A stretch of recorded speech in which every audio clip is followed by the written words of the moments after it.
On a un dernier conférencier, donc Samuel Descoteaux-Fréchette de l'Arpan. Je vous lis sa présentation. Samuel Descoteaux-Fréchette est urbaniste et coordonnateur général à l'Arpan, une firme d'urbanisme à but non lucratif. Siégeant également sur le conseil d'administration de l'Ordre des urbanistes du Québec, Samuel s'intéresse aux politiques territoriales relativement aux infrastructures vertes, à la ville inclusive et à la mobilité active. Donc, Samuel, j'aimerais t'entendre sur les leçons retenues dans tes expériences sur le terrain, notamment avec des municipalités, des promoteurs. Euh, Ce serait très intéressant d'entendre parler de ça. La parole est à toi, Samuel.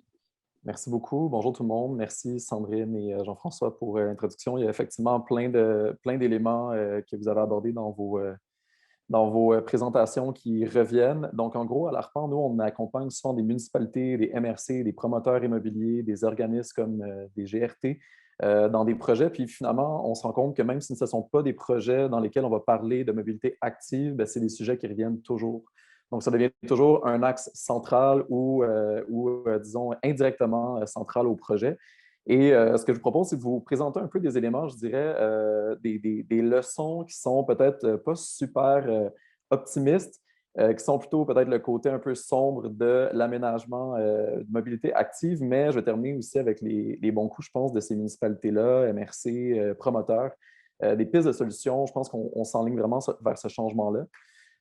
Première chose, on a parlé du MTQ un peu, puis Jean-François, tu l'as mentionné, quand il n'y a pas build it and they come, mais en fait, c'est un des éléments que nous, on ressent beaucoup et je pense que c'est culturel. C'est l'idée où nos collaborations avec les MTQ se sont très bien passées, mais on entend beaucoup de nos collaborateurs qui nous disent nos projets n'ont pas fonctionné pour telle raison.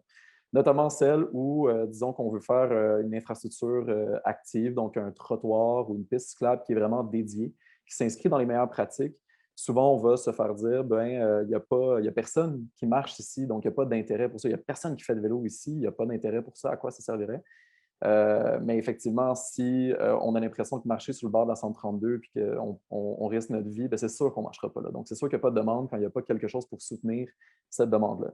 Et autrement aussi, ce qu'on entend beaucoup, c'est ah oui, mais si on met un trottoir ou une piste cyclable sur le bord de cet axe-là, donc un axe autoroutier par exemple, c'est dangereux, c'est pas sécuritaire. Il faut vraiment faire ça en lourd pour que ça soit sécuritaire. Donc, ce qu'on préfère, c'est ne pas en faire. Donc, on préfère ne rien faire, malgré qu'on sait qu'il y a des gens qui vont utiliser ces abords de grandes routes, ces abords d'autoroutes-là, de grands boulevards, de manière informelle, étant donné qu'il n'y a pas de trottoir, pas de piste cyclable, et que c'est beaucoup plus dangereux pour ces personnes-là d'y aller sans infrastructure que de construire des infrastructures qui ne seront peut-être pas les infrastructures les plus parfaites au monde, mais qui vont quand même permettre d'augmenter la sécurité. Donc, souvent, c'est un discours qu'on entend un peu. Du côté des promoteurs, souvent, on fait des projets pour des promoteurs qui veulent faire des grands projets, donc des plans d'aménagement d'ensemble.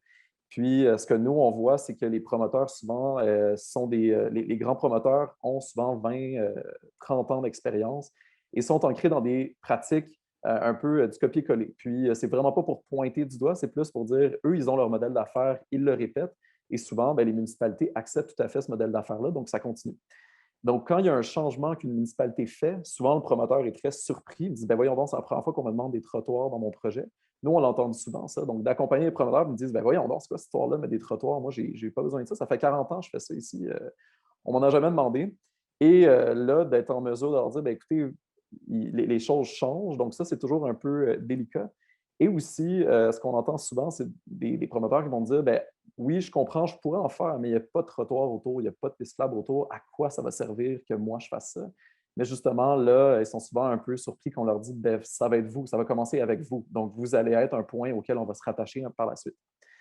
En termes de municipalité, souvent, je dirais que ça change beaucoup. Là, je n'ai pas 30 ans d'expérience derrière la cravate, mais déjà au baccalauréat ou à la maîtrise, ce que je constatais, c'est que plusieurs municipalités, leurs documents de planification n'avaient jamais vraiment été mis à l'ère du temps pour avoir vraiment une vision sur les déplacements actifs. Aujourd'hui, je pense que ça a changé. Beaucoup de municipalités ont intégré dans leurs documents de planification l'idée d'intégrer un système de développement, de déplacement actif, piéton, vélo.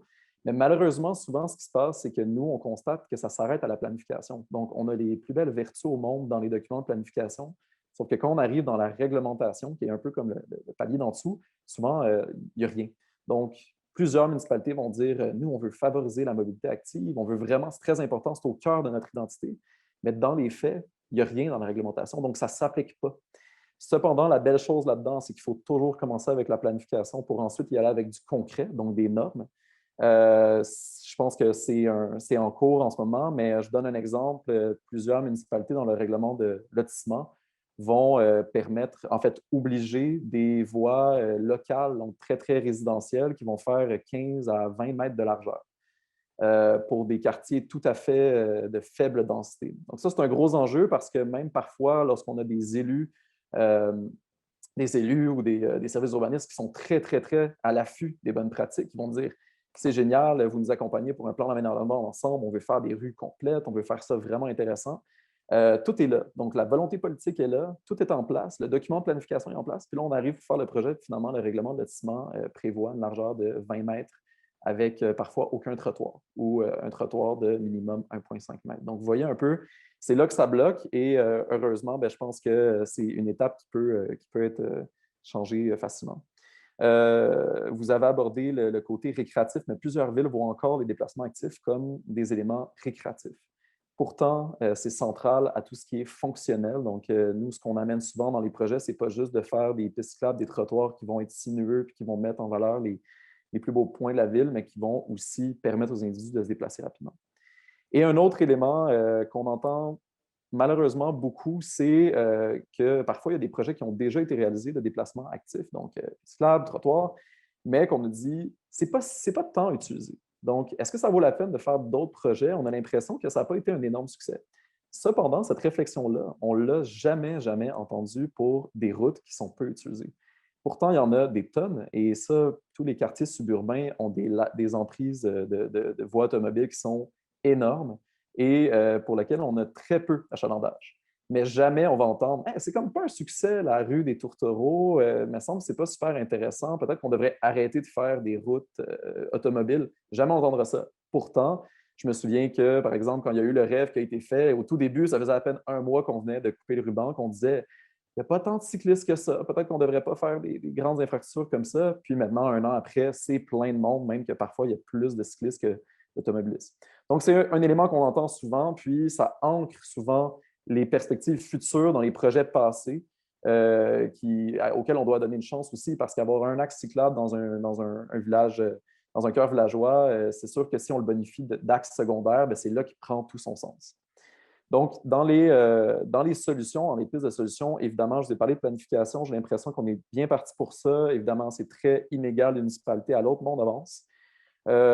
Sandrine a mentionné les règlements normatifs.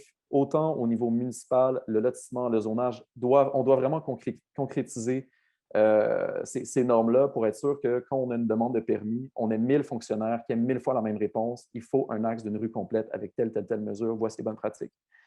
Il y a aussi au niveau des MRC quelque chose d'assez intéressant qui s'appelle le document complémentaire qui permet à une MRC d'imposer une certaine vision ou d'imposer un certain règlement à toutes ces municipalités pour qu'on ait vraiment une vision régionale du déplacement actif. Document complémentaire est souvent utilisé, par exemple, pour l'abattage d'arbres ou pour pouvoir mieux gérer les plantes indigènes qui sont plantées sur le territoire. Pourquoi pas le voir pour les déplacements actifs? Dernière chose, il y a les changements culturels, sensibiliser, la formation aussi. Jean-François t'en a parlé, donc sensibiliser les élus par des formations. Dernier truc que je veux amener, on a au Québec ce qu'on appelle la réglementation discrétionnaire, qui est une perle en termes de lunettes qualitatives, de faire en sorte qu'on ait des règlements qui sont normatifs, oui, mais qu'on ait par-dessus aussi des règlements pour des grands projets dans lesquels on va clairement identifier l'objectif d'avoir une mobilité active qui est exemplaire. Et là, c'est là que le CCU, le Comité consultatif d'urbanisme, rentre en scène et qu'on doit absolument sensibiliser les membres des CCU à qu'est-ce que c'est une mobilité active exemplaire.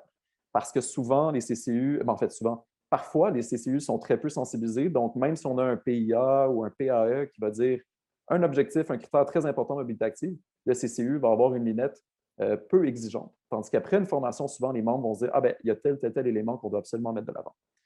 Donc, je finirai avec ça en disant, toujours là, je sais que j'ai amené des éléments qui peuvent sembler peut-être un peu pessimistes, mais malgré tout, dans notre pratique, ce qu'on voit, c'est qu'il y a une très grande volonté. Donc, la volonté est là, la planification avance. Je pense que là, on doit passer à l'autre étape, c'est vraiment de réaliser ça avec des règlements normatifs et discrétionnaires.